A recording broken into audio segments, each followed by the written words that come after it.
Magandang gabi Pilipinas, live mula sa Pag-asa Weather and Flood Forecasting Center. Narito ang pinakahuling ulat sa lagay ng ating panahon.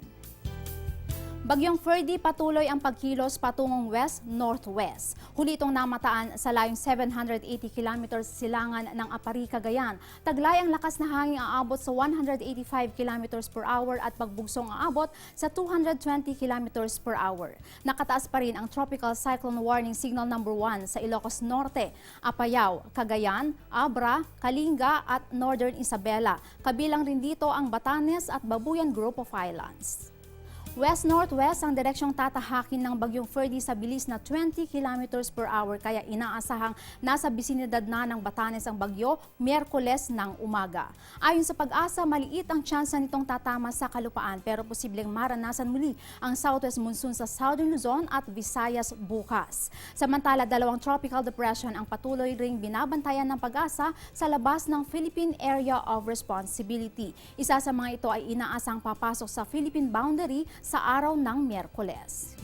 At sa lagay ng panahon naman sa mga nalalabing bahagi ng bansa ay makakaranas ng mga pag-ulan na may kasamang pagbugso ng hangin sa Ilocos Norte, Cagayan, gayon din sa Isabela, Kalinga, Abra, Apayao, gayon din sa Batanes at Babuyan Group of Islands. Maulap na kalangitan naman na may katamtamang pag-ulan ang mararanasan sa Visayas, Bicol, gayon din sa Caraga hanggang sa Maropa, Calabarzon, sa probinsya ng Aurora, Quirino at nalalabing bahagi ng Isabela.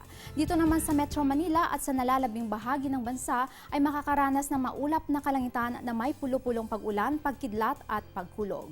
At dahil sa nararanasang sama ng panahon, hindi pinapayagan ang lahat ng klase ng sasakyang pandagat na maglayag, lalo na sa Bashi at Balintang Channel dahil sa malalakas na alon ng karagatan. At pinag-iingat naman ang mga residente sa extreme northern Luzon na mag-ingat sa malalakas na ulan at hanging dala ng bagyong Ferdy. Manatiling nakatutok, magbabalik ang Panahon TV. Teng, ang package. Ma'am, sabi ng Air 21 on the road na. Ano, Teng? Ang package. Ma'am, sabi ng Air 21 na receive na. Okay, very good. Basta padala, sagot ka ng Air 21. May real-time delivery updates via text para worry-free ka. Teng, ang package, napadala mo na? Yes, ma'am, sa Air 21. Sa Air 21, sagot ko, padala mo.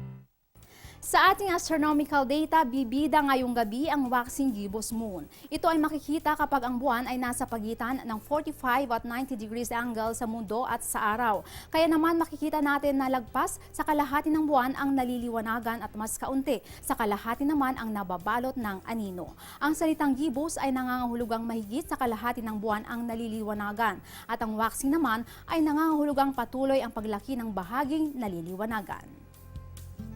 Para naman sa mga nag-aabang ng sikat ng araw bukas, ito'y ganap na alas 5:45 ng umaga at sa gabi naman ang sunset natin ay ganap na alas 6:59 ng gabi. At yan ang latest. Ito ang Panahon TV kung saan walang pinipiling panahon ang pagbibigay impormasyon. Ako po si Juliet Karangyan. Magandang gabi.